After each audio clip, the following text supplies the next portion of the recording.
Bien, mes chers collègues, je vous propose que nous entamions notre réunion de commission.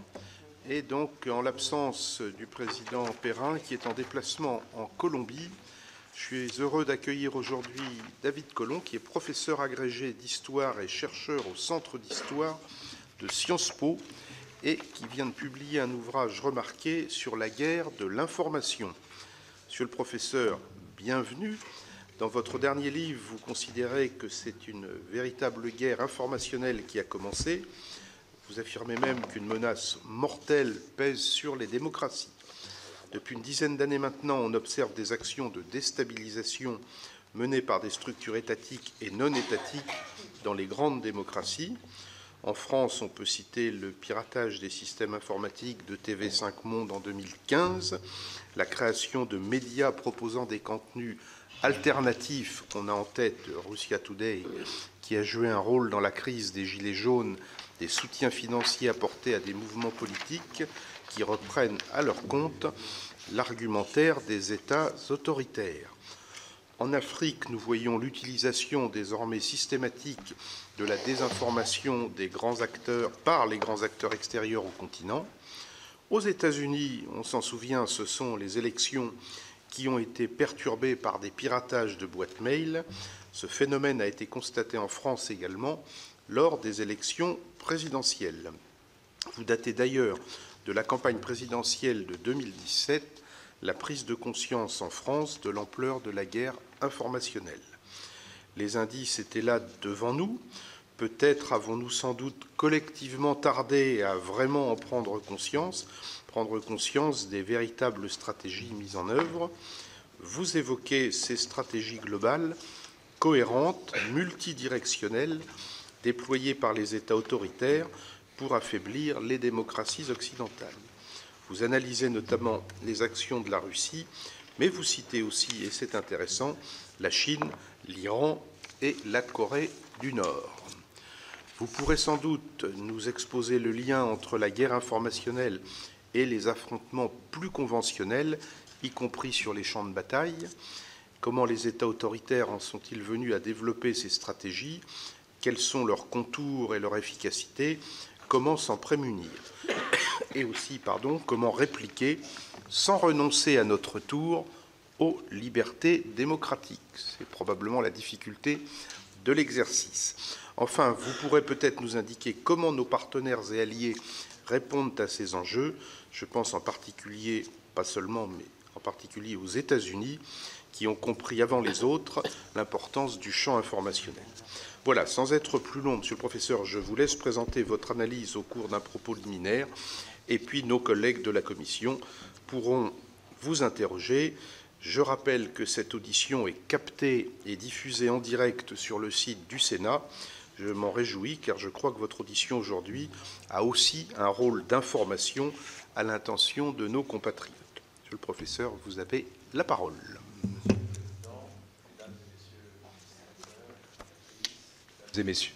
Mesdames et messieurs, effectivement sur le bouton.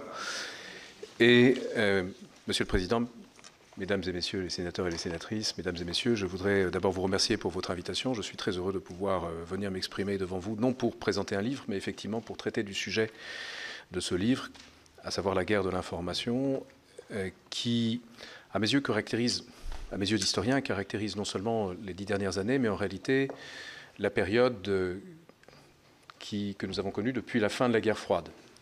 C'est-à-dire depuis qu'à l'équilibre de la guerre froide a succédé un déséquilibre qui est celui de la guerre de l'information. La guerre froide était caractérisée par l'opposition de deux modèles économiques, idéologiques, et par le recours à des conflits périphériques et à la crainte du conflit nucléaire.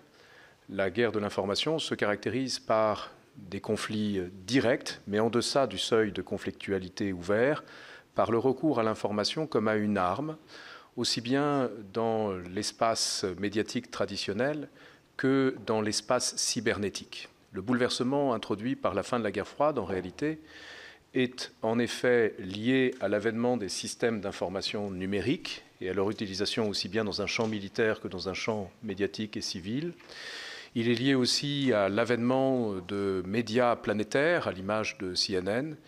Il est lié aussi, et je dois le dire pour commencer, à une volonté quelque peu hégémonique des États-Unis en matière d'information à la fin de la guerre froide, volonté hégémonique qui s'est traduite en 1991 par le recours à l'information comme à une arme aussi bien sur le champ de bataille pour des opérations d'information, pour des opérations de cyberguerre, pour également des opérations visant à permettre aux soldats américains de disposer d'un contrôle de l'espace informationnel sur le champ de bataille, mais aussi une domination informationnelle dans le champ médiatique global pour faire prévaloir le point de vue des États-Unis. Et par la suite, cela a conduit à une évolution très profonde de la doctrine des États-Unis, par exemple avec l'avènement de ce que l'on a appelé, Joseph Nye a appelé le soft power, qui en est une conséquence directe où l'on promeut son pays à travers ses valeurs, ses symboles, sa culture, à travers la naissance de la cyberguerre. Le mot naît à ce moment-là et traduit à la fois les actions dans le cyberespace menées par des pirates informatiques et des soldats cyberguerriers, mais aussi la guerre du net, la guerre d'Internet, c'est-à-dire la volonté des États, à commencer par les États-Unis, de faire prévaloir leur récit dans ce nouvel espace d'information et de communication qui échappe au cadre traditionnel régulé des médias dans un régime démocratique comme dans un régime autoritaire. Et cette volonté de domination de l'information a été perçue, on le sait aujourd'hui, de façon très nette par un certain nombre de régimes comme une menace existentielle. Cela a été perçu comme une menace existentielle pour le régime russe, qui a vu, certes, la disparition de l'URSS et du Parti communiste, mais pas la disparition des services de renseignement qui, depuis 1918, pour le renseignement militaire russe et depuis 1954, pour le KGB devenu FSB et SVR, ont poursuivi sur la longue durée une entreprise qui était résumée par une formule de Rolf Wagenbrett prononcée en 1986 à Dresde, où un certain Vladimir Poutine était alors agent de liaison du KGB auprès de la Stasi. Il s'agissait d'un travail de décomposition des sociétés adverses. Travail qui se poursuit, je vais y revenir dans un instant. La menace a été également perçue comme vitale, existentielle, par le régime chinois. On sait aujourd'hui que le président Jiang Zemin, devant des cadres du renseignement civil, en 1993, a dénoncé, je cite, « la guerre mondiale sans fumée » qui, selon lui, était menée par les États-Unis. De la même façon que les dirigeants du renseignement extérieur russe voyaient la main des États-Unis dans la chute de l'URSS, les dirigeants de Pékin voyaient la main des États-Unis dans les événements du printemps de Pékin et voyaient dans l'essor des médias planétaires une menace pour la stabilité de leur régime, ce qui a conduit ces régimes autoritaires et d'autres que vous avez cités, Monsieur le Président, l'Iran, la Corée du Nord, à adopter des mesures de protection de leur espace informationnel à l'égard d'ingérences étrangères. On interdit les antennes satellites, on interdit les médias étrangers, on contrôle l'information qui circule à destination de ces citoyens, mais cela les a conduits également à se doter de ces nouveaux attributs de la puissance à l'ère informationnelle que sont le soft power. La Chine a été le premier pays au monde à se réapproprier le soft power sous le nom de Ruan Chili en 1993. La Russie l'a fait par la voix de Vladimir Poutine, c'est la Makhaya Sila, je crois, pardonnez mon russe, en 2013. Ils se sont dotés aussi d'équipes de hackers, de cyberguerriers, pour faire face à la menace que représentaient à leurs yeux les équipes de cyberguerriers de la NSA et des actions offensives. Ils se sont dotés, vous l'avez dit, Monsieur le Président, de médias internationaux pour, dans un premier temps, porter leur voix sur la scène internationale et, dans un second temps, affaiblir la voix de nos démocraties et fragiliser nos démocraties de l'intérieur. Et depuis l'avènement des téléphones portables, depuis l'avènement des réseaux sociaux, ils ont perçu la menace comme particulièrement accentuée. Je crois que le tournant majeur en ce qui concerne la Russie se situe en décembre 2011, lorsque, à la suite des printemps arabes, souvent qualifiés de révolution Twitter ou de révolution 2.0, le Premier ministre Vladimir Poutine a perçu dans les manifestations moscovite, la main de la CIA, a considéré que les États-Unis avaient l'intention de recourir à l'information numérique sur les réseaux sociaux, qui étaient alors tout à fait nouveaux, pour renverser son pouvoir, provoquer un changement de régime, et il craignait, plusieurs sources l'attestent, de finir aussi tragiquement qu'a fini ses jours M.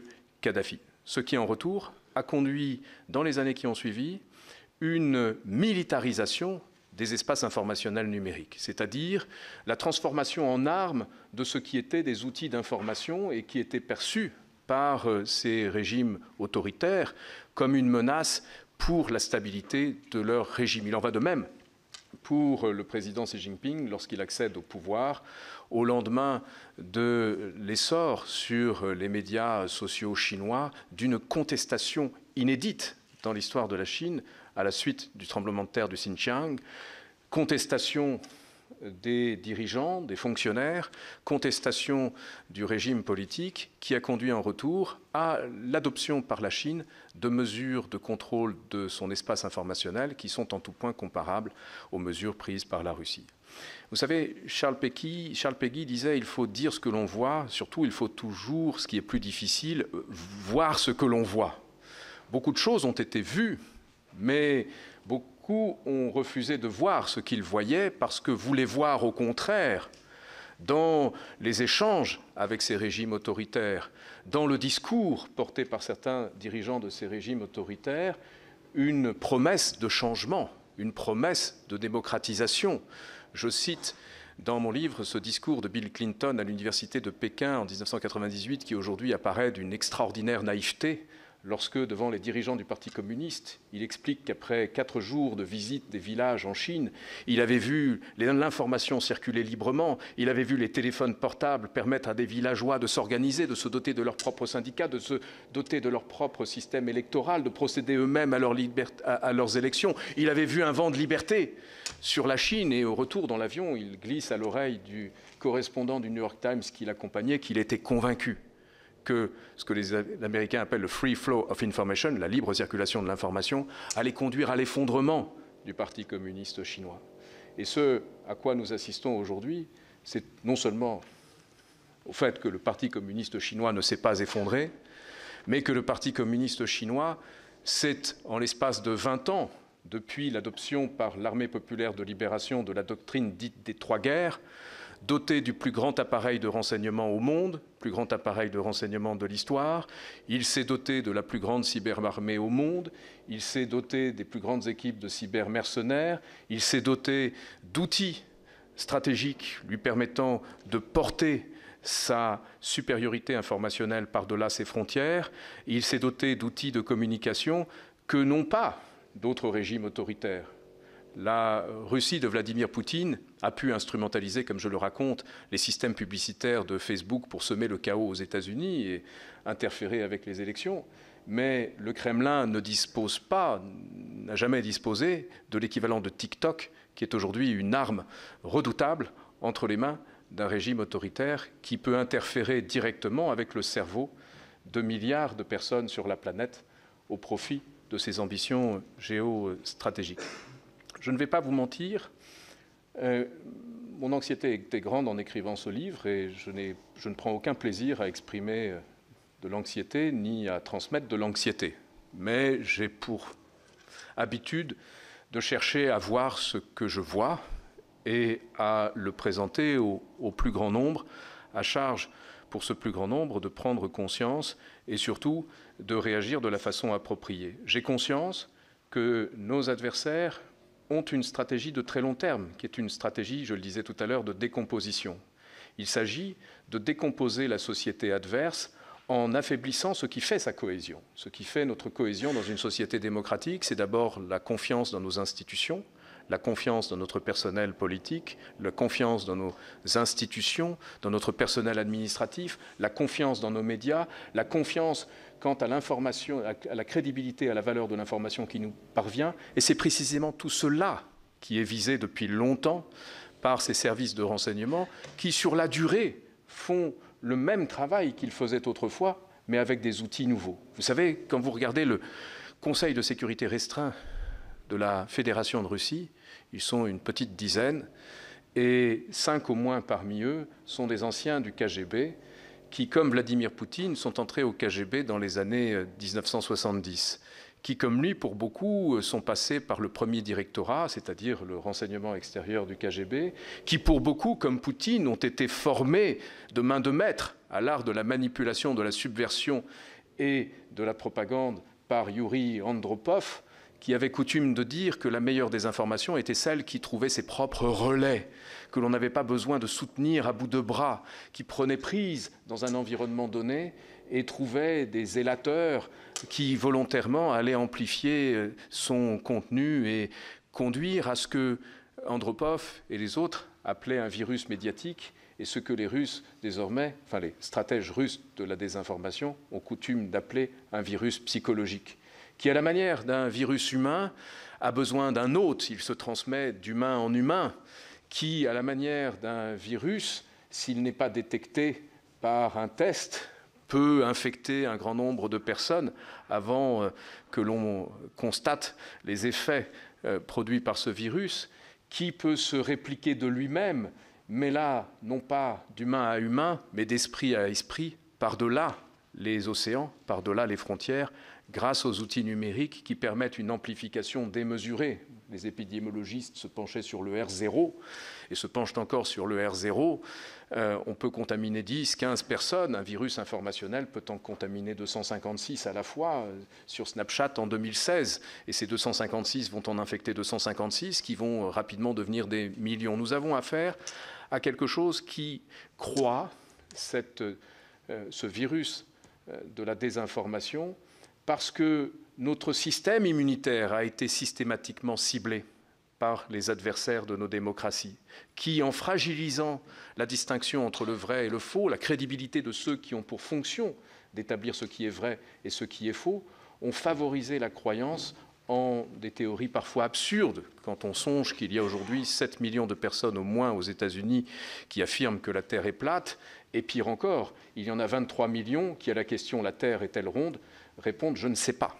Nous sommes en présence de la déstabilisation profonde, non seulement des fondements de notre cohésion sociale à travers l'instrumentalisation du chaos, l'exploitation de toutes les failles de nos sociétés, les ingérences électorales, la guerre psychologique, la guerre cognitive, mais nous sommes confrontés au pire danger qui soit, qui est l'affaiblissement de notre régime de vérité. Je voudrais, pour terminer cette introduction trop longue, et je vous prie de m'en excuser, citer un autre auteur qui m'est cher, qui est Marc Bloch, qui, dans L'étrange défaite, revenait sur la responsabilité des médias français dans la défaite et dans l'esprit de défaite qui avait pu gagner nos concitoyens en 1940. Il s'interrogeait en particulier sur les influences étrangères, fascistes, nazis, soviétiques. Notre presse était perméable à ces influences étrangères et il se demandait ce que nous avions fait pour donner à ce peuple français ce, je cite, minimum de renseignements nets et sûrs sans lequel aucune conduite rationnelle n'est possible. Ce qui est aujourd'hui visé fondamentalement et sur la longue durée par nos adversaires, les régimes autoritaires qui veulent faire s'effondrer un certain nombre de nos régimes démocratiques, c'est ce que Michel Foucault appelait le régime de vérité. Ce régime qui permet l'énonciation de faits partagés, qui permet la distinction entre le vrai et le faux, et qui permet surtout à nos concitoyens et nos concitoyennes d'avoir seulement la possibilité d'avoir une conduite rationnelle. Et ce que nous devons, je crois, collectivement défendre aujourd'hui, c'est cette capacité pour nos concitoyens de disposer d'une information intègre, nette, sûre, qui garantisse une conduite rationnelle, dans le respect, vous l'avez dit, Monsieur le Président, de ce qui fonde à la fois la faiblesse intrinsèque et la force de nos démocraties, à savoir le fait que nous sommes des sociétés ouvertes, que nous sommes des sociétés de liberté, liberté d'expression, liberté de réunion, liberté d'association, liberté d'informer, liberté d'opinion, et que toute atteinte à ces libertés au nom de la lutte contre les manipulations de l'information n'a pour effet que de conforter le scepticisme et la défiance de ceux qui en souffrent déjà et de conforter le discours de nos adversaires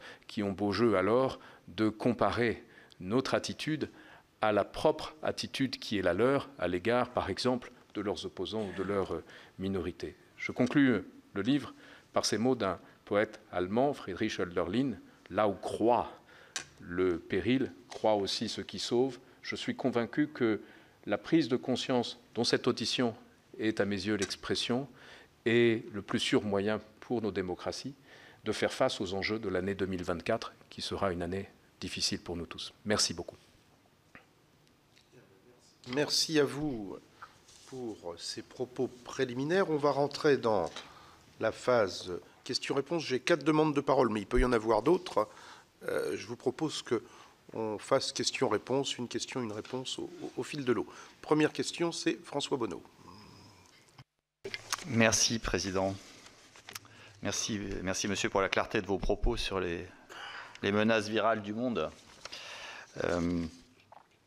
Avec plus de 200 millions d'utilisateurs actifs, ChatGPT s'est imposé comme un acteur de masse dans l'IA conversationnelle. On peut considérer que quiconque prendrait le contrôle de l'architecture neuronale de cette intelligence artificielle pourrait orienter les réponses produites à des fins politiques, voire idéologiques. Certains chercheurs recommandent d'investir massivement dans les technologies de reconnaissance stylométrique et de tournure linguistique redondantes afin de détecter les productions pures de l'intelligence artificielle. Quels sont, selon vous, les outils adéquats pour encadrer l'utilisation de l'intelligence artificielle afin d'en préserver les bienfaits tout en bannissant les pratiques malveillantes, bien évidemment très réelles?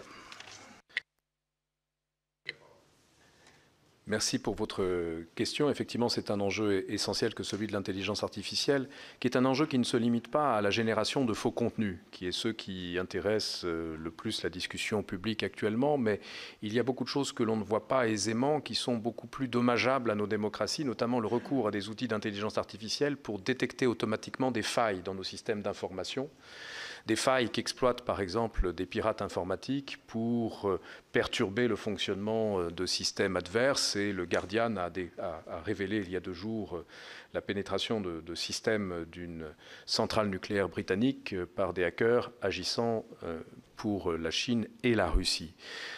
Ces détections des failles ne se limitent pas aux systèmes structurels, mais également aux failles de nos esprits. Et l'une des particularités de l'intelligence artificielle telle qu'elle est utilisée aujourd'hui, d'ores et déjà, par les plateformes numériques, quelles qu'elles soient, est l'exploitation de l'analyse prédictive de la personnalité à des fins de micro-ciblage publicitaire et parfois d'exploitation subversive des failles de nos esprits par certains acteurs malveillants pour produire des effets parfois dommageables pour nos sociétés. Il y a enfin cette question de la génération de faux contenus qui pose un problème systémique dans la mesure où les progrès de l'intelligence artificielle sont des progrès exponentiels qui nécessairement devraient conduire prochainement à une situation fort désagréable dans laquelle le faux primera quantitativement sur le vrai dans l'environnement informationnel, ce qui aura des effets en retour. Tous les systèmes, par exemple les systèmes de moteurs de recherche qui reposent sur une approche inductive, c'est-à-dire statistiquement détermine le vrai en fonction de l'information qui domine. La Terre est ronde parce que la plupart des gens sur Internet affirment qu'elle est ronde. Si un jour l'information selon laquelle elle est plate domine, un système de ce type pourrait, à une question posée par un utilisateur, répondre « bien sûr, la Terre est plate ». Autrement dit, ce problème est systémique. Je crains pour ma part que toute approche autorégulatrice soit vouée à l'échec, comme ont été vouées à l'échec les approches autorégulatrices engagées par la Commission européenne à l'égard de la diffusion de la désinformation sur les plateformes numériques en décembre 2018. Je constate que l'approche réglementaire du DSA, là où elle a été implémentée, ne donne pas les résultats escomptés et ne peut pas apporter de réponse en temps réel aux dangers représentés par la menace, dans la mesure où tous les chercheurs en matière de désinformation s'accordent à dire que la désinformation a produit ses effets lorsqu'elle a été diffusée. Vous pouvez ensuite démentir une fausse information, elle laissera des traces. Vous pouvez chercher à démentir une fausse information auprès de gens qui pensent que la Terre est plate, vous les conforterez dans l'idée que la Terre est plate parce qu'ils considéreront que c'est louche si vous cherchez à les convaincre du contraire. Autrement dit, j'ai pour ma part une autre approche qui consiste à envisager plutôt de privilégier un espace intègre en matière informationnelle dans le domaine numérique. Pourquoi ne pas considérer un espace dans lequel pourraient interagir des internautes sans modèle publicitaire qui exploiterait leur fragilité psychique et donnerait prise à des influenceurs, notamment étrangers, malveillants? Pourquoi ne pas envisager un système qui ne permettrait pas non plus l'amplification artificielle des contenus, ni le recours à l'intelligence artificielle, autrement dit un système proprement humain d'information qui offrirait des garanties d'intégrité pour ses utilisateurs? Il me semble que c'est une voie qui a trop peu été envisagée et qui n'est pas la moins difficile à mettre en œuvre si l'on considère les possibilités techniques de certaines plateformes comme Blue Sky, qui sont des plateformes décentralisées qui pourraient, par exemple, si la Commission européenne s'orientait dans cette direction, permettre à tous les utilisateurs européens de bénéficier d'un espace intègre, respectueux en soi, par définition, des règlements européens en vigueur et qui ne poserait pas les mêmes risques systémiques. Pardon pour cette réponse très longue. Merci pour la réponse. La parole est à Roger Carucci. Oui, professeur, bon, les ingérences étrangères, c'est vieux comme le monde. Oui. En 1914, Benito Mussolini, qui possédait un journal en Italie, Il Popolo d'Italia, recevait de l'argent des services secrets français et anglais pour pousser l'Italie à entrer en guerre. Dans l'entre-deux-guerres, l'œuvre française, Je suis partout, oui, recevait de l'argent des nazis et des fascistes italiens pour faire justement la propagande de ces pays et d'un changement de politique française. Donc ce n'est pas récent. Soyons francs, après la Deuxième Guerre mondiale, les soviétiques d'un côté, la CIA de l'autre côté, ont financé des syndicats, des journaux en France et ailleurs. Donc ce n'est pas nouveau. Je veux dire, l'ingérence étrangère, c'est un élément de politique étrangère depuis des siècles. Je dirais presque depuis des millénaires. J'ai quelques souvenirs dans mes études d'avoir vu que Athènes ne se privait pas de payer certains services à Sparte, donc c'est pas nouveau. Mais ce qui a changé, c'est le contact direct.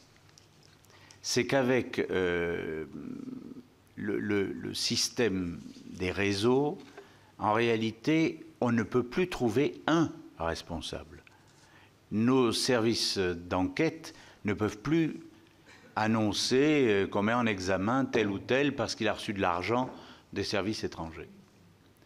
Maintenant, le service étranger a un accès direct à des millions de personnes en même temps. Et là, on ne sait plus trop comment réagir. Alors vous avez raison, le premier élément, c'est probablement que les citoyens retrouvent confiance ou crédit dans la parole publique, dans leur propre pays, ou dans leurs médias, dans leur propre pays. Parce que dès qu'ils n'ont plus confiance, forcément, l'ingérence étrangère est plus forte. Et en tout cas, elle a plus d'impact. Mais, alors j'entends bien ce que vous dites sur pourquoi ne pas développer un secteur intègre, sans publicité. C'est probablement une arme claire. Mais est-ce que nos gouvernants ne sont pas en réalité aussi coupables de ne pas être capables de défendre la démocratie?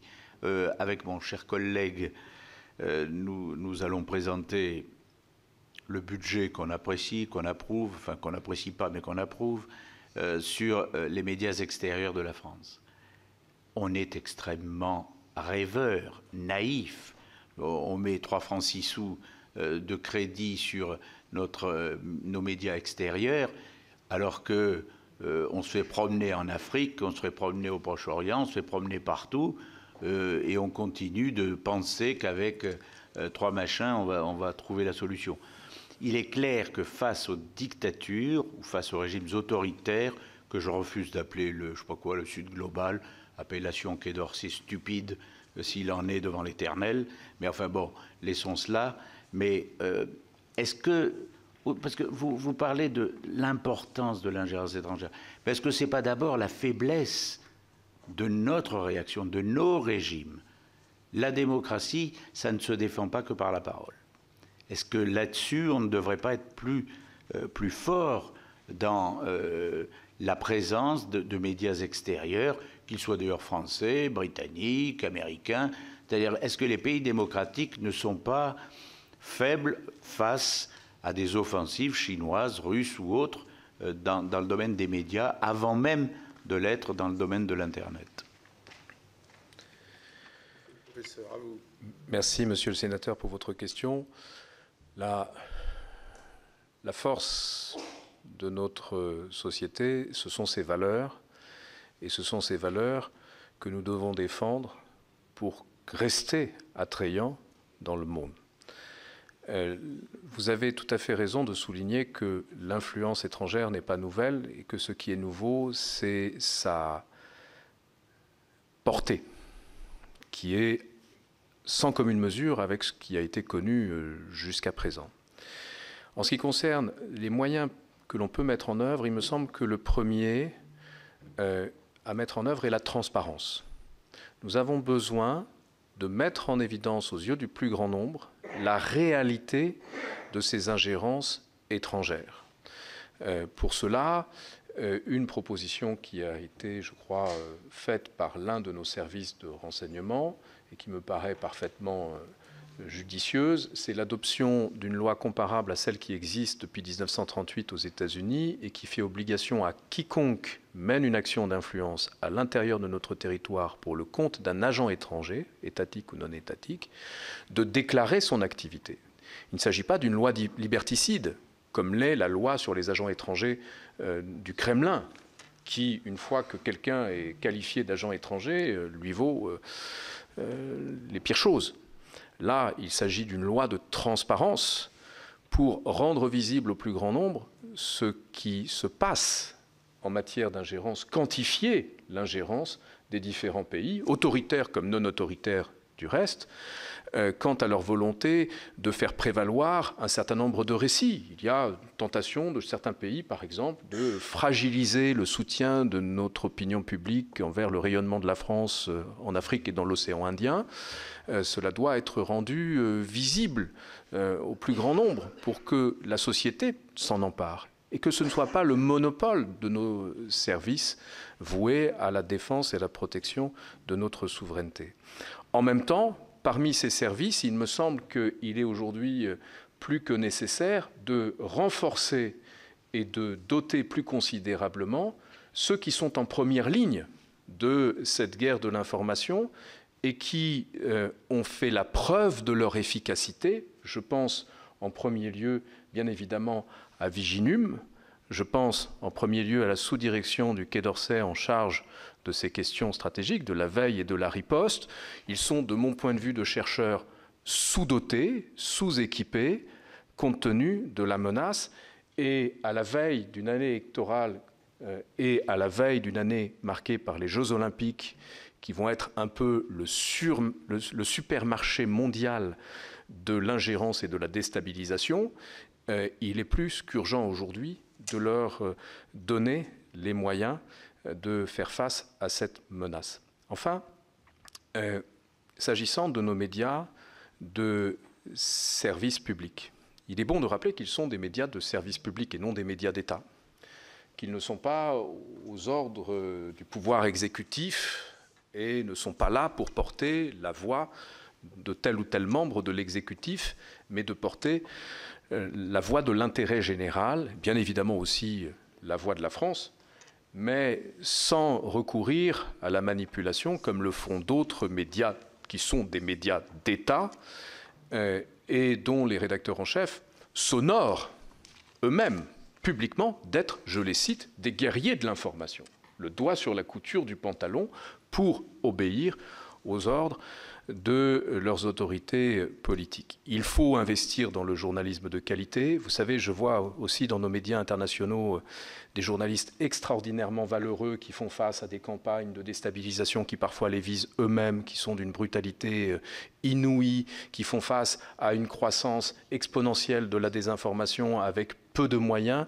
Ils ont besoin aujourd'hui d'être aidés. Et puis nous avons besoin de renforcer l'immunité de notre société face à ces ingérences par le renforcement du journalisme de qualité. Ce que j'appelle le journalisme de qualité, c'est le journalisme qui répond à une démarche déontologique et éthique, qui s'engage à suivre cette démarche et qui, par exemple, dans le cadre actuel de ce qui existe, adhère à la démarche de Reporters sans frontières qui s'appelle JTI, Journalism Trust Initiative, et qui voit ces journaux s'engager à respecter ces règles déontologiques, accepter un audit extérieur pour vérifier qu'ils assurent bien cela.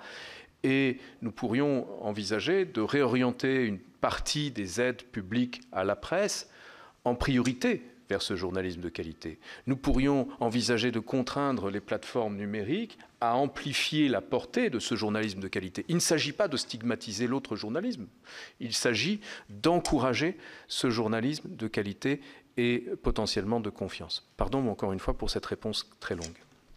Olivier Cadic. Oui, merci beaucoup. Effectivement, très intéressant.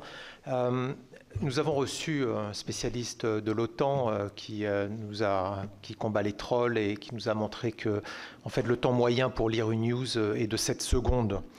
Donc effectivement, les technologies de manipulation ne sont pas nouvelles, comme l'a dit notre collègue. Mais surtout, le vrai, le faux, tout dépend de l'idée qu'on s'en fait. Et chacun a sa vérité. Apparaît le concept de vérité alternative. Donc en fait... l'objet, c'est de créer la confusion dans les esprits. C'est ça que cherchent à faire, en fait, les Russes, souvent.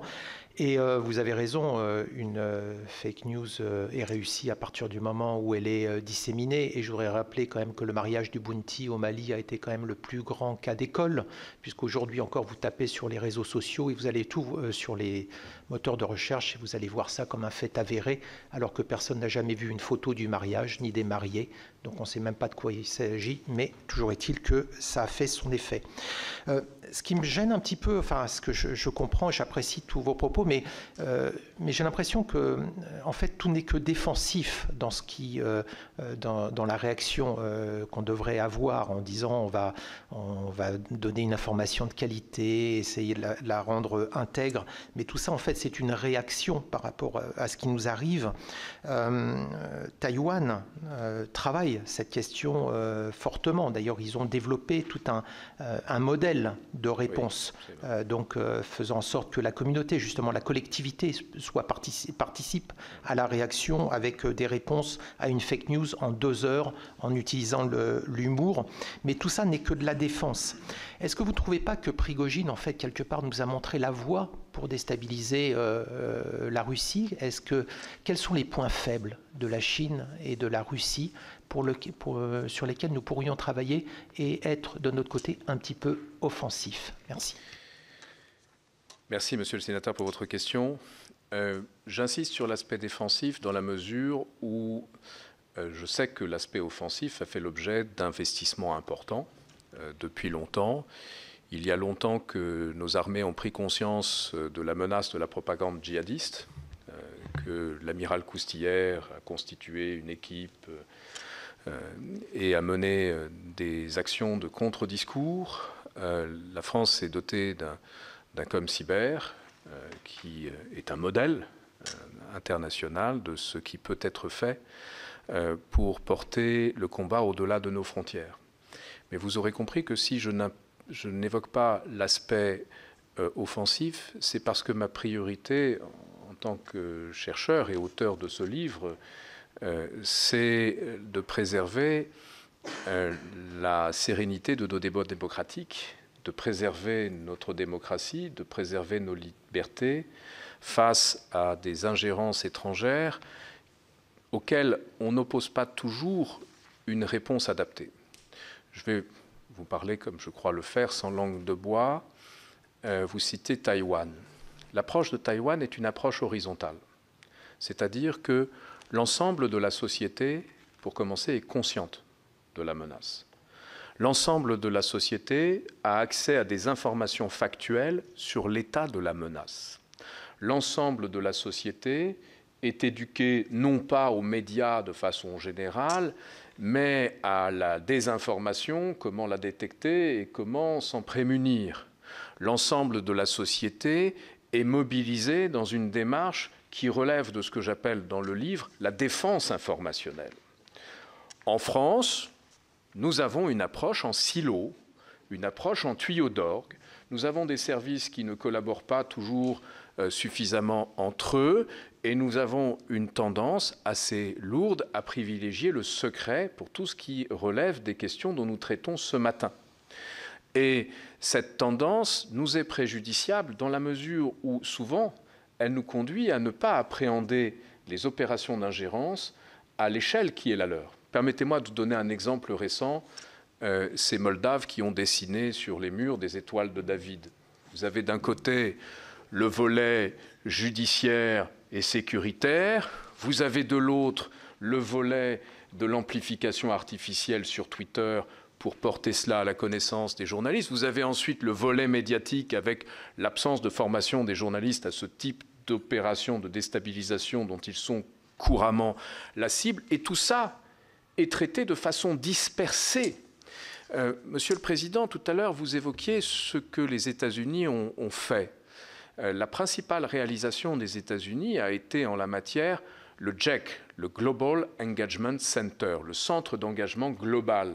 Comme son nom l'indique, il appréhende la menace à l'échelle globale, c'est-à-dire qu'il unit des personnels du Pentagone, donc des militaires, à des personnels civils du département d'État, à des personnels de la communauté du renseignement, c'est-à-dire les 15 services de renseignement principaux des États-Unis, aux représentants des médias internationaux qui sont associés à la discussion, à un écosystème de chercheurs, à un écosystème d'industriels qui eux aussi prennent part à cette dimension. Et nous avons besoin d'une même approche globale. Enfin, permettez-moi une dernière remarque, puisque j'ai été invité par le ComCyber à m'exprimer récemment à Rennes à l'occasion de la Cyber Week, et j'ai fait le tour de notre industrie en matière de cyberdéfense. Je ne citerai aucun industriel, mais j'ai été frappé par le fait que nous disposons vraiment d'industriels remarquables qui proposent tout ce qu'il faut en matière de défense de nos systèmes d'information. Vraiment, la France est un pays leader dans le monde en matière de cybersécurité. Nous avons une industrie remarquable. Que proposent ces industriels en matière pour la dernière faille de sécurité qui se situe entre la chaise et l'ordinateur, c'est-à-dire l'être humain qui va cliquer sur le lien sur lequel il ne devrait pas cliquer, l'être humain qui va relayer l'information qu'il ne devrait pas relayer, l'être humain qui, recevant une information, va réagir par un acte de colère et, dans certains cas, passer à l'acte, un acte délictuel ou criminel. À l'heure actuelle, nous ne proposons rien. Et c'est la raison pour laquelle il me paraît aujourd'hui plus que jamais nécessaire d'engager une démarche de défense informationnelle pour sensibiliser nos concitoyens à la menace, les doter des outils de percevoir la menace, de voir ce qu'ils voient, d'agir en conséquence, doter aussi nos services et notre armée des moyens d'établir des liens consubstantiels, non seulement avec les industries de défense, mais avec tous les citoyens et toutes les citoyennes qui sont préoccupés par ces questions et adopter cette démarche défensive qui nous permettra d'affronter la menace qui se présente devant nous et qui ne va pas malheureusement dans un temps prochain décroître. Je suis encore une fois désolé de vous répondre si longuement. Claude Malhuret. Merci beaucoup, monsieur le professeur. Je crois que votre livre est un livre de salubrité publique, un livre trop rare d'ailleurs.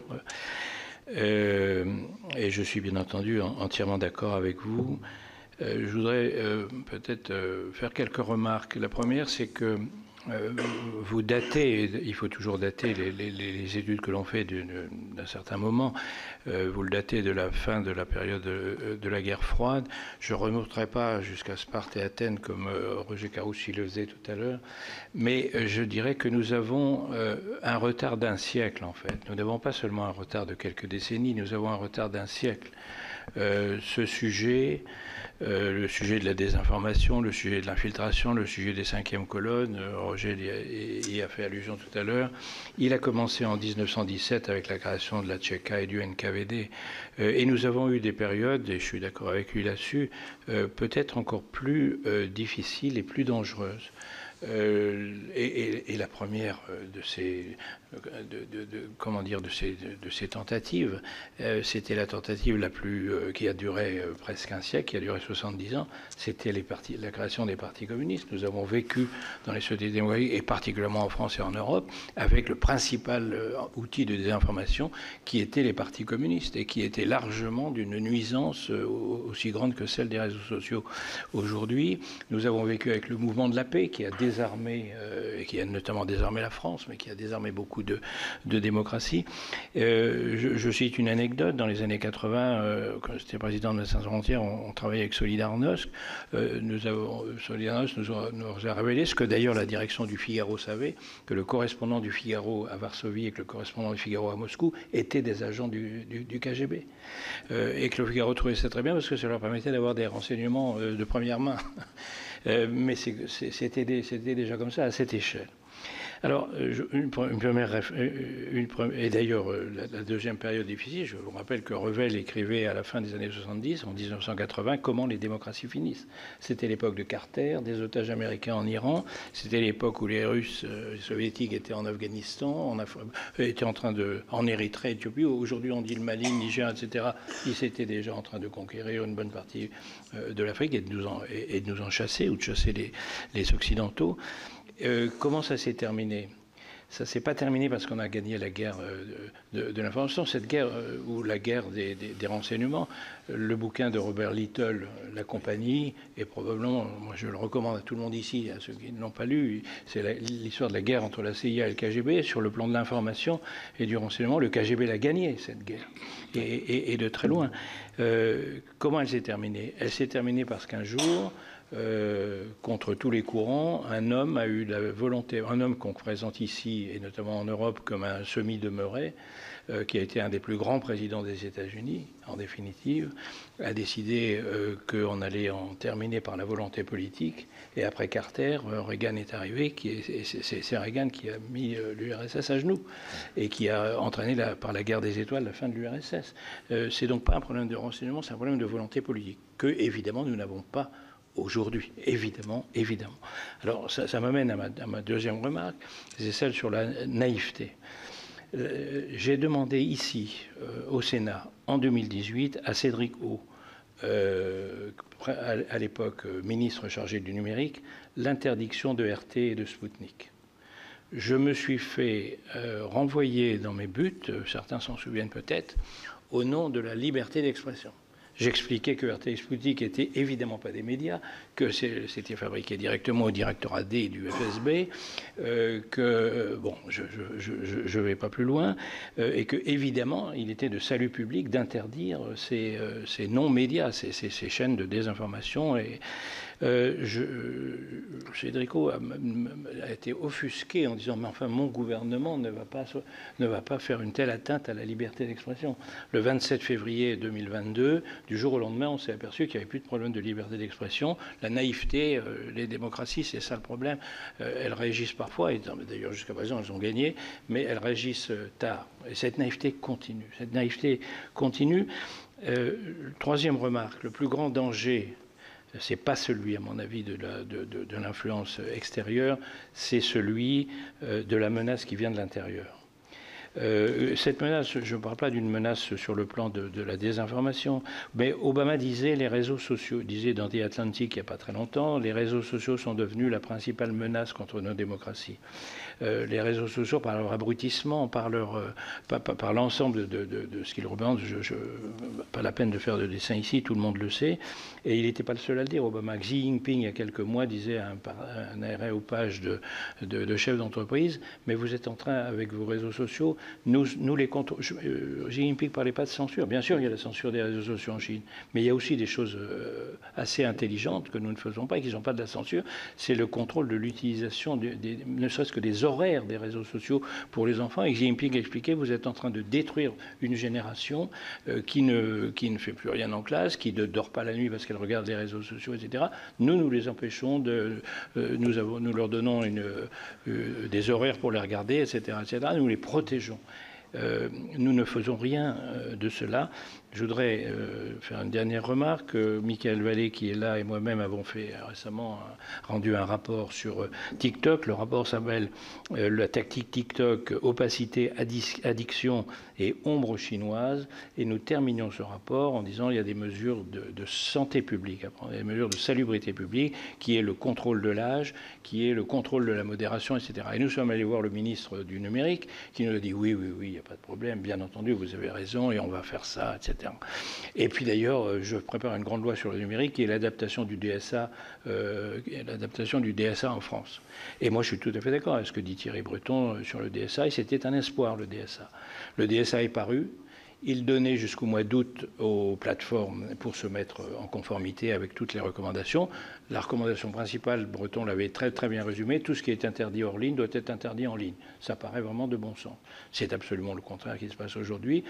Le RGPD n'avait rien réglé. Le DSA, on le voit maintenant, il a été mis en place. Le mois d'août s'est passé. Et aujourd'hui, vous avez vous-même tout à l'heure expliqué ce qui se passe sur TikTok en prenant un exemple. On pourrait en prendre des milliers. Ça ne fait que s'aggraver. Voilà, tout cela participe d'une grande naïveté. Moi, je pense que la question qui se pose, c'est la question que posait Lénine, et que faire ? Parce que la tâche est gigantesque. Elle est à l'extérieur, elle est à l'intérieur, et on part avec un handicap considérable.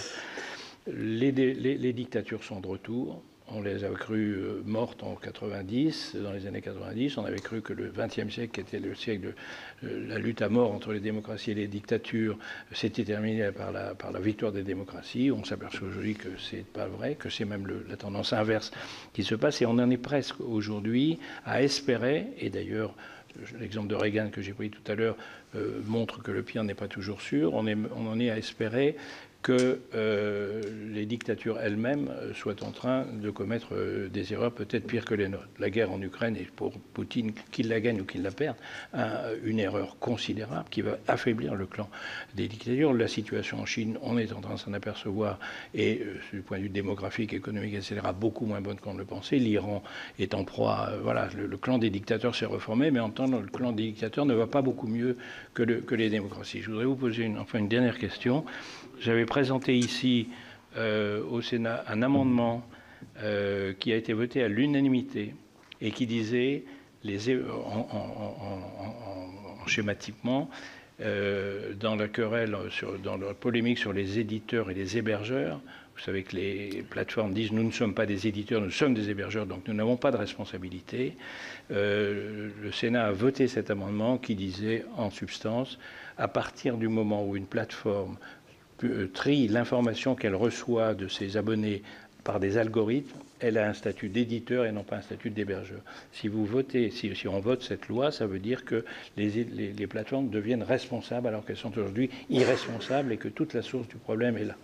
Évidemment, cet amendement voté à l'unanimité au Sénat n'a pas été présenté à l'Assemblée nationale, ne sera pas présenté vers le gouvernement. Je voulais vous demander ce que vous pensez de cela.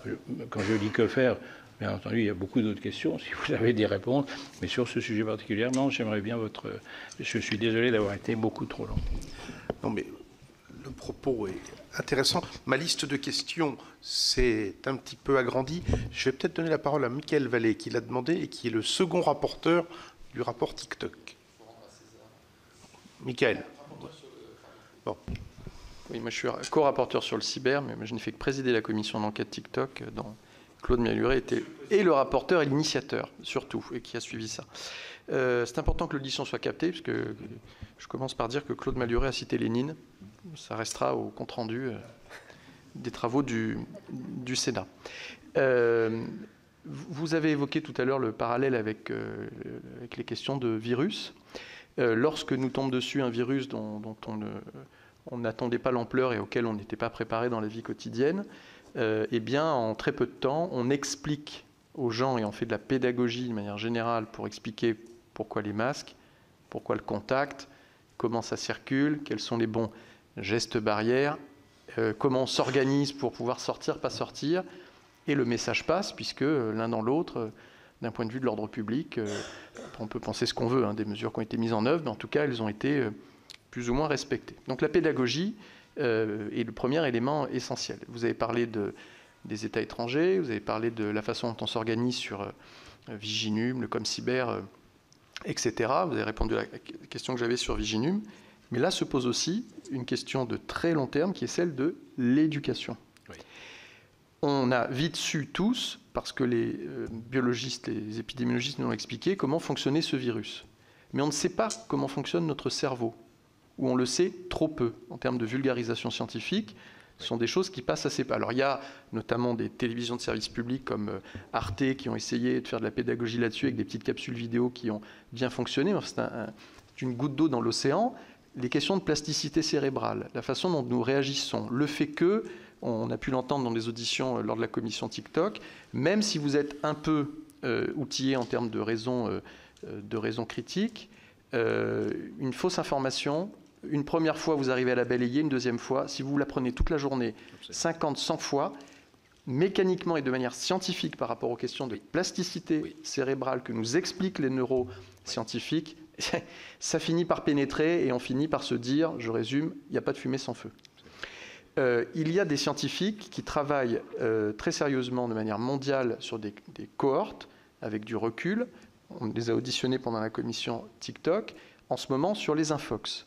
Oui. Et les premiers résultats montrent que quand on explique à des cohortes d'enfants dans un cadre éducatif à l'école ou au collège, que voilà ce que c'est qu'une infox, comment il faut vérifier la source, etc., eh bien, un des premiers effets constatés, c'est qu'ils en viennent à douter de tout. Parce que quand on met en place des mécanismes de défense, on a cette difficulté-là.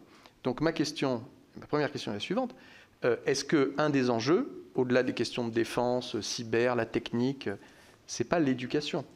Et est-ce qu'on a les moyens en termes financiers de mettre en œuvre quasiment une nouvelle matière en termes éducatifs qui va au-delà de l'éducation morale et civique et qui est vraiment d'outiller nos citoyens pour les rendre libres? Deuxième question. On peut parler des étrangers, on peut parler de notre naïveté, mais déjà, avant d'aller sur les réseaux sociaux, n'a-t-on pas commis une erreur fondamentale dans la façon dont nous avons payé, je veux dire, les pouvoirs publics et l'État, un réseau qui s'appelle la TNT, qui a introduit dans tous les foyers 18, 20 ou 25 chaînes quand on en avait 5 ou 6, et où, c'est une opinion personnelle, elle ne sera peut-être pas partagée par tout le monde, quand même quand vous zappez un peu, vous vous rendez compte ou vous avez l'impression que la France est un endroit où votre voisin est un criminel en puissance puisque vous n'avez que des documentaires sur les questions de crimes. Vous hésitez à sortir dans la rue l'été au Cap d'Agde ou ailleurs parce que vous avez constamment des reportages sur la police municipale au Cap d'Agde ou que sais-je avec des trucs complètement anxiogènes.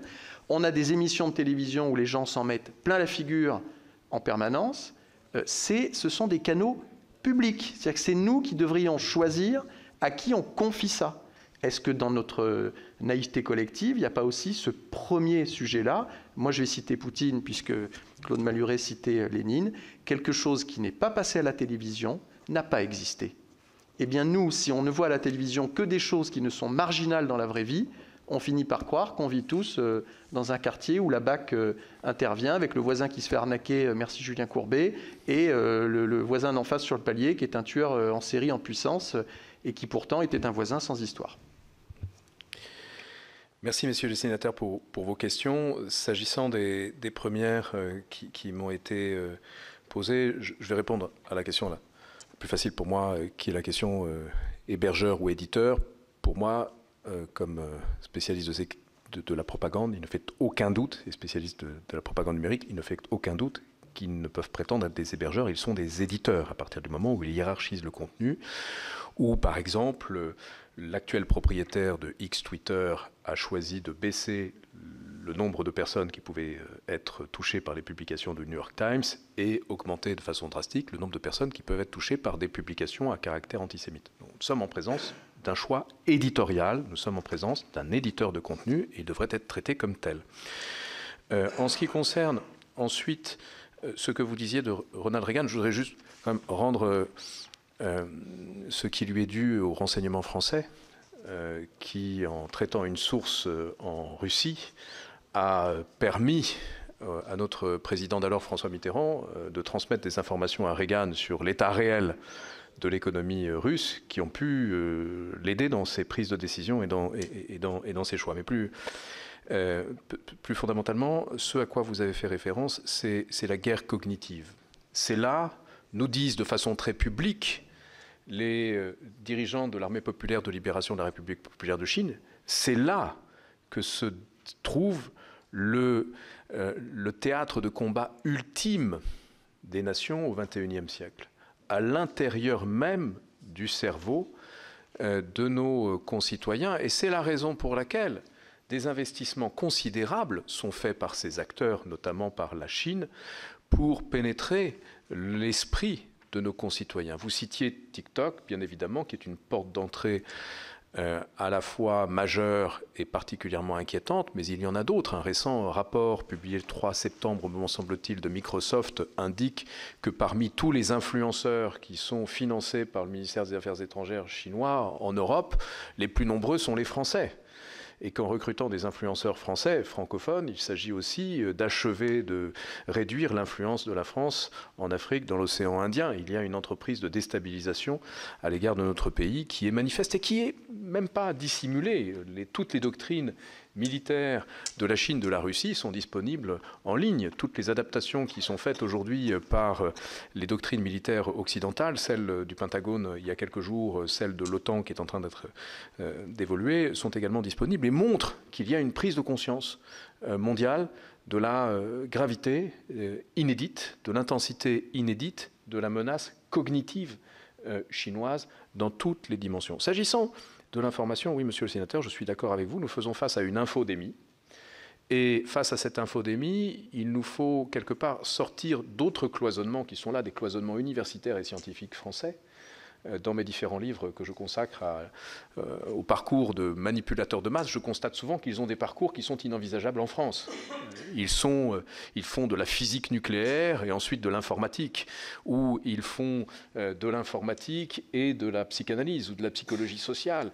Ils font certaines disciplines qui aujourd'hui en France sont très dévalorisées, comme la psychologie, sont des disciplines absolument cruciales et centrales dans d'autres pays, notamment dans l'entourage de M. Zuckerberg. Il y a nombre de psychologues, des psychologues dont ceux que vous avez auditionnés sont régulièrement consultés par telle ou telle plateforme pour les aider à faire face à ce phénomène d'infodémie. Donc il nous faut avoir une approche globale aussi en termes scientifiques et accepter de faire discuter et dialoguer des scientifiques qui n'ont pas l'habitude de dialoguer. Je ne cache pas que pour ma part, parmi les scientifiques que je côtoie, celui qui m'apporte le plus est un mathématicien, David Chavalarias, qui a énormément de talent et dont l'un des talents est de rendre visibles ces phénomènes qui sont invisibles, ces phénomènes d'interaction sur les réseaux sociaux, où il rend visible ce virus informationnel sur Twitter en particulier. S'agissant de l'éducation, oui, bien évidemment, il faut éduquer comme le fait Taïwan, comme le font nombre de pays, comme le fait la Finlande, comme le fait la Suède. Il faut éduquer nos enfants dès le plus jeune âge,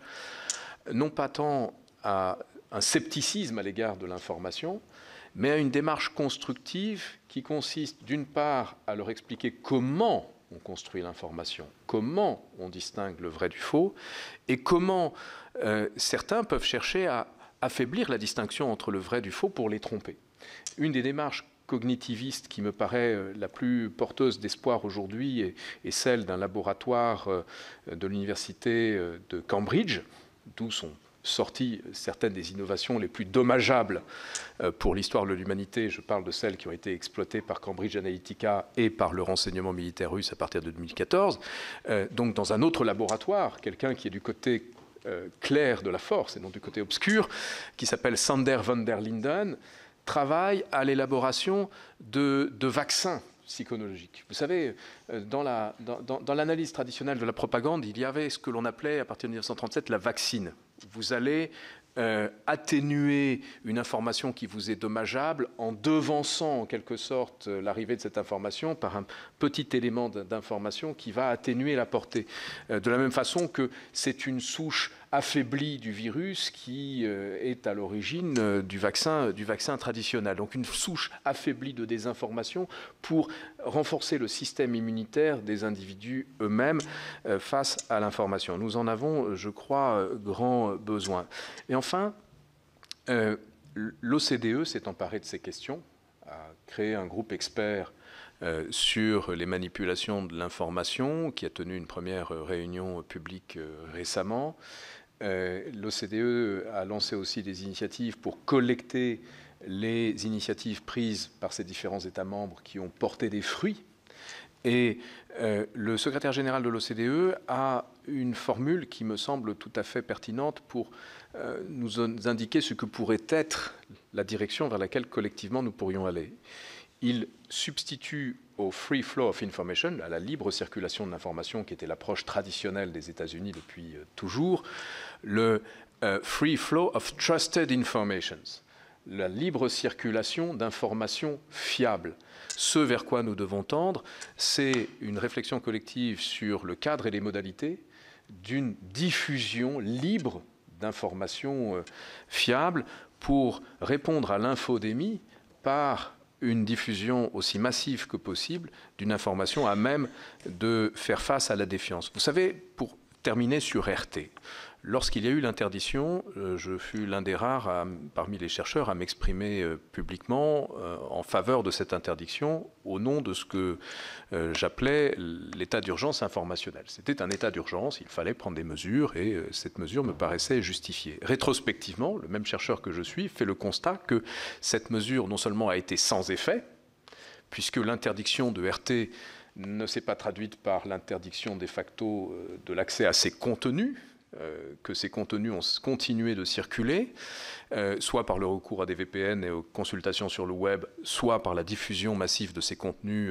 par des vidéos sur YouTube.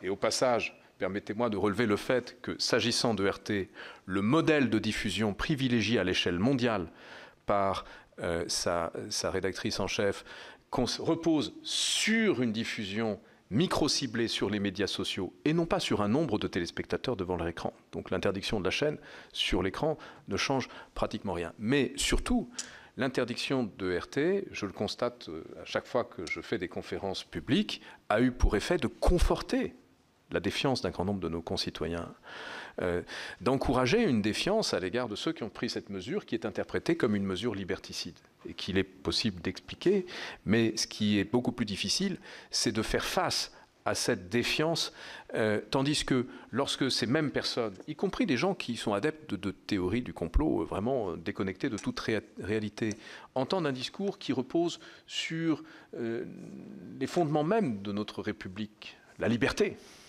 à commencer par la liberté d'expression, la liberté d'opinion, la discussion leur est beaucoup moins favorable. Et somme toute, si quelqu'un veut chanter les louanges de Vladimir Poutine ou affirmer que la Terre est plate, il en a le droit. Ce qui est plus problématique pour nous, c'est lorsque ce discours est artificiellement amplifié, relayé, porté aussi par des agents d'influence financés par le Kremlin, qui lui donnent une place tout à fait disproportionnée dans notre espace informationnel. Et nos démocraties, je pense, ont les moyens d'assumer leur force par la force de leur liberté et de leur modèle. C'est ma conviction de citoyen, en même temps que de chercheur. Merci. Je vous propose de prendre en série les 3 dernières questions. Comme ça, ce sera 3 réponses et votre conclusion. Si vous le voulez bien, monsieur le professeur, la parole est à Gisèle Jourda. Merci, monsieur le président. Alors non, je n'évoquerai pas les pays qui nous sont chers au président et à moi-même, à savoir, vous les avez évoqués, la Chine, avec dont on minimisait l'impact du Parti communiste chinois, mais dont on a vu le grand combat avec les routes de la soie qui nous sont chères et que nous avons particulièrement étudiées. En revanche, vous citez donc les États-Unis, vous citez la Chine, vous citez donc la Russie. En ce qui concerne la Russie, moi j'aimerais savoir si vous avez une idée de l'ampleur de l'implication de l'appareil désinformationnel russe dans le conflit actuel au Proche-Orient.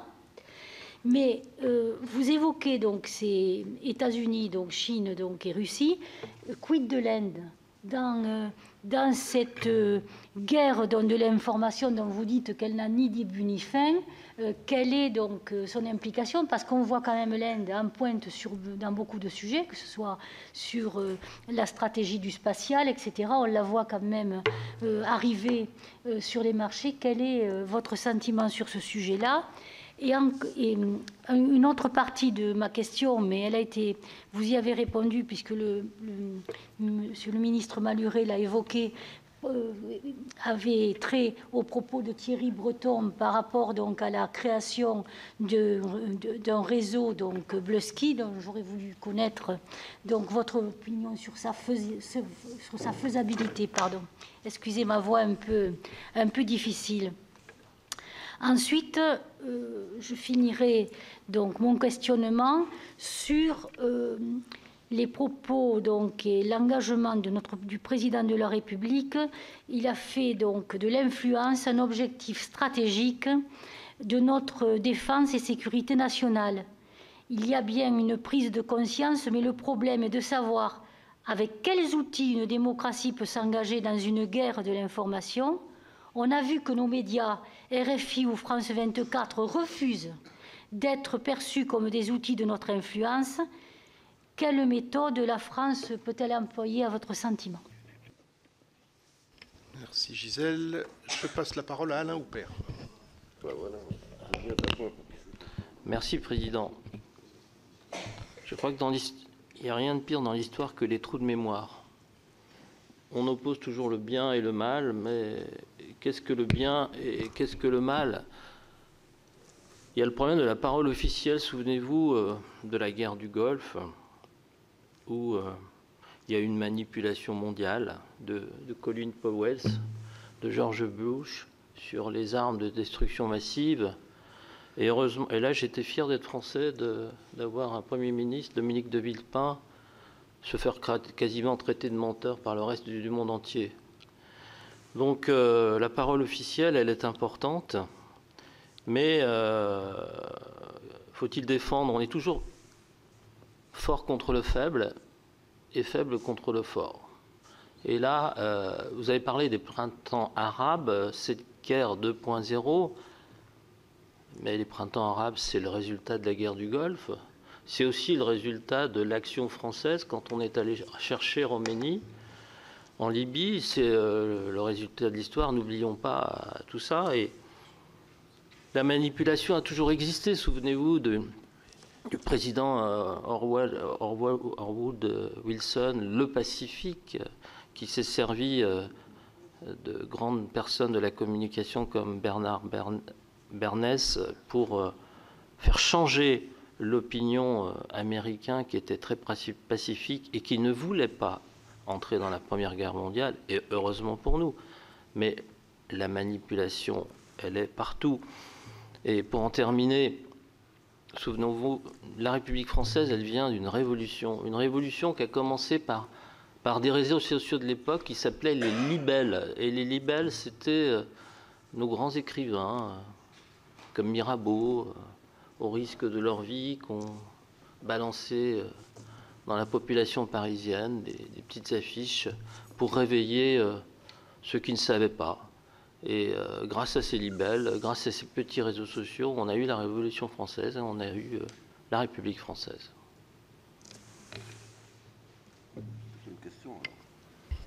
Non, non, mais c'est l'avantage d'une audition comme celle-là, c'est un échange large. Valérie Boyer. Merci, Monsieur le Président.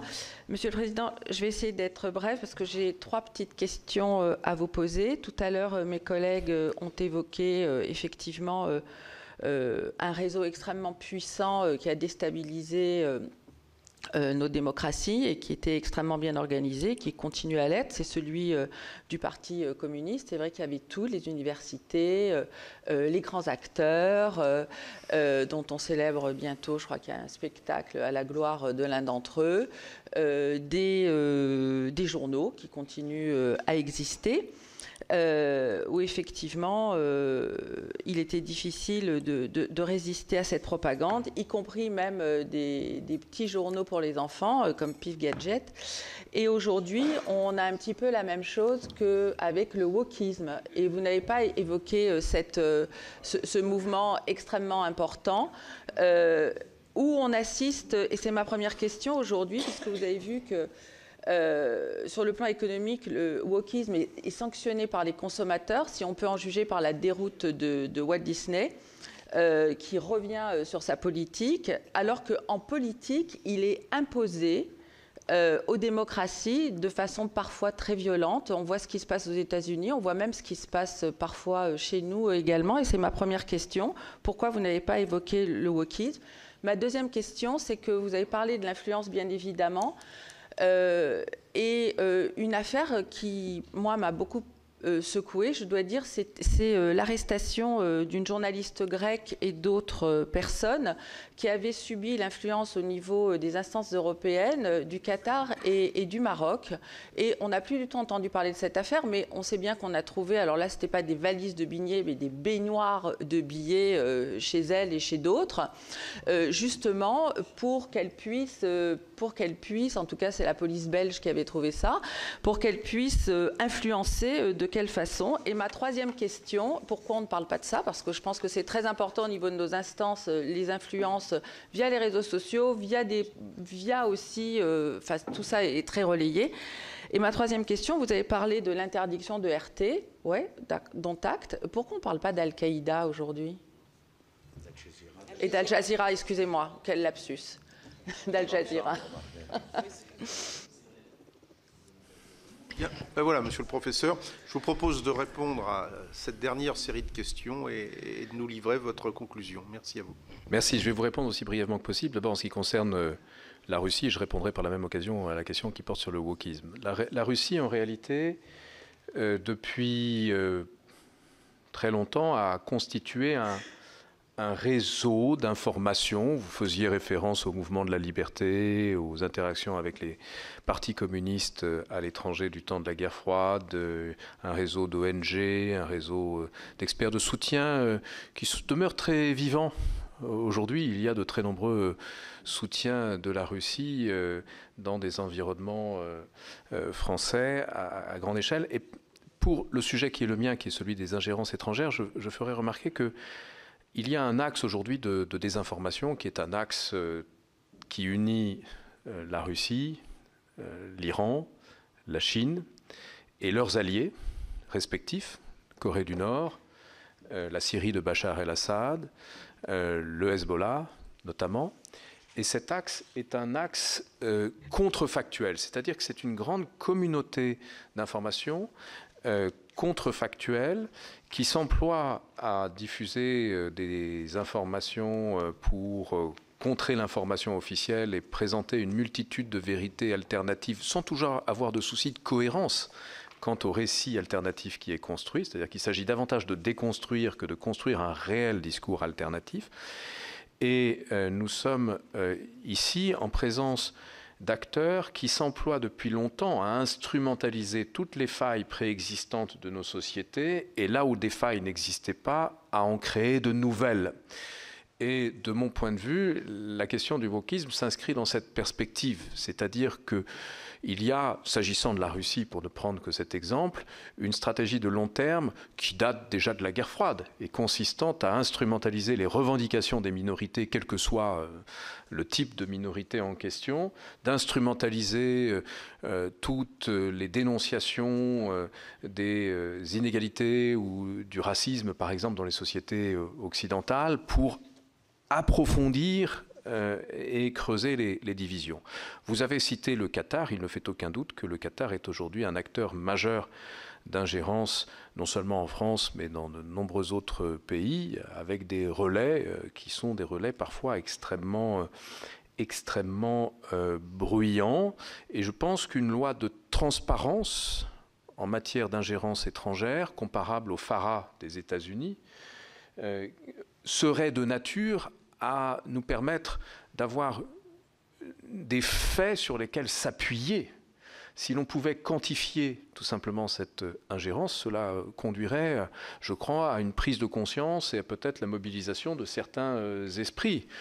Il est important, quand des gens s'expriment, notamment sur les chaînes de télévision, de savoir d'où ils parlent, s'ils sont ou non financés directement ou indirectement, qui par la Chine, qui par le Qatar, qui par le Kremlin, qui par un autre État. S'agissant de l'Inde, je ne me suis pas effectivement focalisé sur cette question dans la mesure où mon livre traite de cette guerre de 30 ans entre les démocraties et les régimes autoritaires, et en l'espèce, il m'apparaît que dans le domaine cybernétique, l'Inde est d'abord l'endroit où l'on trouve beaucoup de gens qui vendent des services qui sont utilisés par les uns et les autres, aussi bien des services de support informatique que des services de trolling, des services de modération. Et je n'ai pas, mais c'est peut-être une faiblesse de ma part, je n'ai pas identifié de la part de l'Inde de velléité agressive à l'égard de nos démocraties occidentales. Vous avez mentionné cet échange assez surréaliste entre notre commissaire européen Thierry Breton et Elon Musk sur Twitter, lorsque M. Breton rappelait à Elon Musk quelles étaient ses obligations au titre des règlements européens et du DSA, et qu'il a fini par inviter les utilisateurs de Twitter mécontents de Twitter à aller sur Blue Sky, qui est un réseau auquel on ne peut accéder pour l'heure que sur invitation, et qui est effectivement un espèce de paradis des journalistes et des experts, où vous ne risquez pas d'être trollé, d'être confronté à de l'agressivité, à de la désinformation ou à des bots, pas de tout cas de grande ampleur. Et il me semble en l'occurrence que M. Breton aurait pu faire suivre sa déclaration des faits avec la création d'un serveur européen accessible à tous, financé sur fonds publics et qui nous permettrait de mettre les esprits de nos enfants en particulier à l'abri des ingérences étrangères. Vous savez, j'ai deux filles à l'école, elles sont toutes petites, la plus grande a 7 ans, et à 7 ans, la question qui commence à se poser déjà est celle du téléphone portable. Et sur les téléphones portables des plus grands, de CM1 et de CM2, qu'est-ce que l'on voit? On voit TikTok. Et sur les écrans de TikTok, qu'est-ce que l'on voit? On voit ce que Monsieur le ministre Malhuret évoquait tout à l'heure, c'est-à-dire une volonté manifeste de subvertir les esprits, d'encourager la violence, d'exposer ces enfants à la pornographie, de les exposer à la violence, de les exposer à la propagande, de fragiliser. C'est effectivement un enjeu sanitaire avant d'être un enjeu de souveraineté. S'agissant de la remarque que vous faisiez tout à l'heure à propos de la parole officielle, il est certain que le fait que nos démocraties aient pu mentir et manipuler l'opinion publique mondiale n'a pas rendu service sur le long terme à nos démocraties. Les États-Unis n'ont rien gagné à manipuler l'opinion publique mondiale comme ils l'ont fait en 2003 au moment de l'entrée en guerre. Et cela doit être pour nous un enseignement, à savoir qu'une démocratie ne doit pas mener des opérations de manipulation de l'information, ni parrainer des opérations de manipulation de l'information. Et je me réjouis pour ma part de voir que la France a signé la Déclaration mondiale pour l'intégrité de l'information qui a été lancée à l'ONU en septembre dernier et qui fait notamment obligation, enfin dans lesquelles les pays signataires s'engagent à ne pas mener de telles opérations de manipulation de l'information. Parce que, vous savez, j'ai parlé tout à l'heure de la distinction entre le vrai et le faux. Et cette volonté des régimes autoritaires d'affaiblir notre régime de vérité et toute distinction entre le vrai et le faux. Pour conclure, je voudrais, in fine, insister sur le fait que ce qui est également en jeu ici, c'est la distinction entre ce qu'est une démocratie et ce qu'est un régime autoritaire. Si par notre réaction face aux manipulations de l'information, nous en venons, volontairement ou non, à brouiller cette distinction entre une démocratie et un régime autoritaire, nous ne ferons que conforter en définitive les régimes autoritaires qui attendent précisément de nous cela.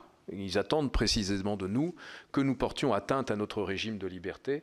Ils attendent précisément de nous que nous renforcions la défiance à l'égard des institutions publiques par l'adoption de mesures contraignantes ou liberticides.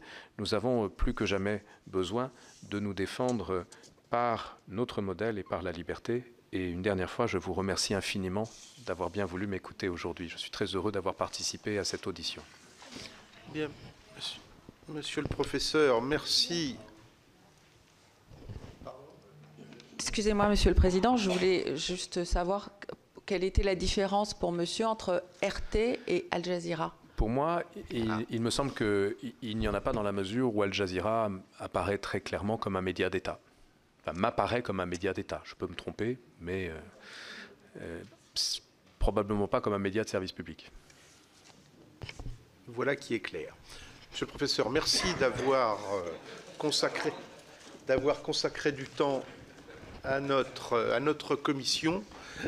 Juste deux choses. Premier élément, Gisèle Jourda n'a pas voulu l'évoquer tout à l'heure. Ce n'est pas anecdotique. Vous avez évoqué les recrutements d'agents francophones par les Chinois. Lors de notre premier rapport sur les routes de la soie, on a fait un déplacement en Chine et nous avons visité une université qui n'est pas une université au sens où nous l'entendons nous, puisqu'il y a des élèves qui ont 4 ou 5 ans et les plus âgés sont en fin d'études à 22, 23 ans, avec cette particularité que tout se faisait en français. Et en fait, nous avons rencontré de jeunes enfants, de classes de CP, CE, etc., qui nous récitaient des poèmes ou nous chantaient des petites chansons en français. Les plus grands nous parlaient des matières qu'ils étudiaient et effectivement les étudiants qui étaient dans la technologie, dans l'ingénierie, etc., nous exposaient aussi leur matière. Et en fait, quel était l'avenir de ces cohortes de jeunes en formation? Eh bien, pour les plus talentueux, c'était effectivement d'être affectés en France. Et pour ceux qui l'étaient peut-être un peu moins, mais qui étaient quand même bien formés, c'était d'être les encadrants chinois dans l'Afrique francophone. Bien, quand on imagine des systèmes de formation comme ça, c'est quand même extrêmement impressionnant. Et c'était en 2018, si ma mémoire est bonne. La phrase d'un de ces étudiants, une de ses dernières interventions a été « Mais comment se peut-il qu'au niveau de l'information, on puisse critiquer le pouvoir en place dans les démocraties ?» Moi, ça m'avait énormément choqué. Donc voilà, ce n'est pas totalement une anecdote, mais c'est un petit peu d'eau à notre moulin collectif. Et pour conclure, donc, vous remercier de votre présence. Mes chers collègues, vous remerciez aussi de la qualité de ces échanges. Vous avez pu remarquer qu'on travaille ici dans le temps long. Et effectivement, le sujet qui nous a préoccupés ce matin n'est effectivement pas un sujet nouveau, mais je crois réellement qu'il s'accélère en fait, et les moyens technologiques qui se développent, et on n'a probablement pas encore tout vu, ne vont faire qu'accélérer le problème. Moi, ce que je retiens quand même de ces échanges, c'est que quand on parle du bien et du mal, on est toujours sur une ligne de crête, et qu'il est extrêmement difficile de déterminer effectivement, en fonction des points de vue des uns et des autres, ce que peut être le bien et le mal. Et la conséquence aussi, parce que là, on est bien installé, on a tous, je crois, un certain niveau d'information, mais vous l'avez évoqué, c'est qu'une fois qu'on a tiré nos propres conclusions, comment les partage-t-on avec la population et comment peut-on amener les gens à comprendre qu'à un moment donné, il faut bien réguler tout cela sans que ce soit liberticide.